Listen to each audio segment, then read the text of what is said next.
vous allez bien. Aujourd'hui on se lance dans une nouvelle vidéo pour vous faire une vidéo back to school avec plein d'idées DIY et plein de trucs par-ci par-là pour bien commencer son année scolaire.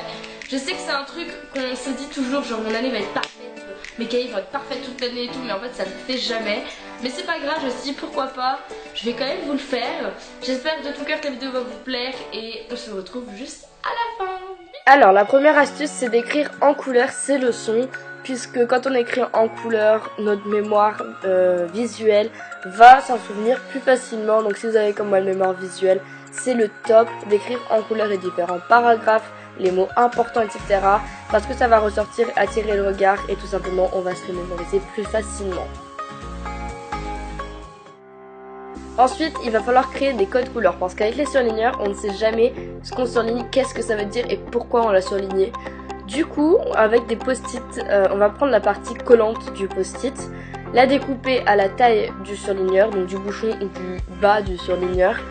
Et ensuite, on va venir écrire dessus, en fait, à quoi est-ce que ça correspond. Donc par exemple là, le rose, moi ça va correspondre au vocabulaire. Donc comme ça, je saurai qu'à chaque fois que c'est surligné en rose, en fait, ça signifie vocabulaire.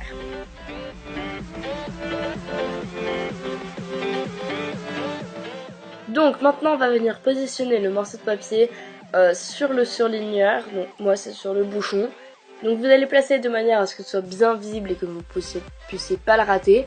Et venir coller les bouts de scotch dans la largeur du papier. Donc en fait, en sorte de petits morceaux de scotch pour que ça tienne bien et couvre tout. Donc vous allez le couvrir en fait totalement en largeur avec les morceaux de scotch.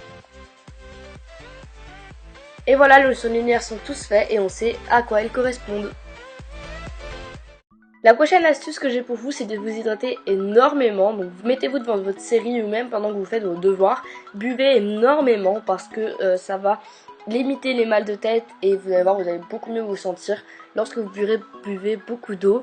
Donc moi je bois dans un verre avec une paille, je sais pas, je trouve ça amusant de boire avec une paille, en fait ça donne envie de boire. Alors maintenant je vais vous montrer comment créer votre propre emploi du temps à la main. Donc pour ça vous allez tracer au crayon de papier d'abord 9 cases verticales et 6 en largeur, la case en haut à gauche devrait être libre normalement. Donc vous repassez tout ça au stylo noir ou marqueur, peu importe. Et dans la colonne de gauche vous allez écrire vos horaires. Et en haut vous allez écrire les jours de la semaine. Puis vous allez compléter avec les jours, vos matières en fait. Et vous pouvez aussi l'utiliser en tant que agenda de la semaine en fait. Donc vous en faites un chaque semaine et vous l'affichez au mur avec ce que vous devez faire chaque semaine. Je trouve ça super sympa à faire, vous pouvez mettre plein de couleurs.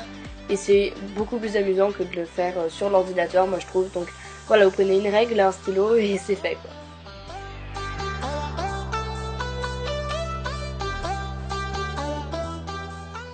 Je vais maintenant vous montrer une technique pour ne pas se tromper de cahier dans votre sac ou dans votre casier. Pour ça, vous avez juste besoin d'un élastique coloré.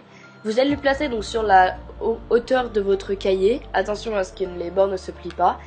Et vous prenez des élastiques de différentes couleurs pour chaque cahier.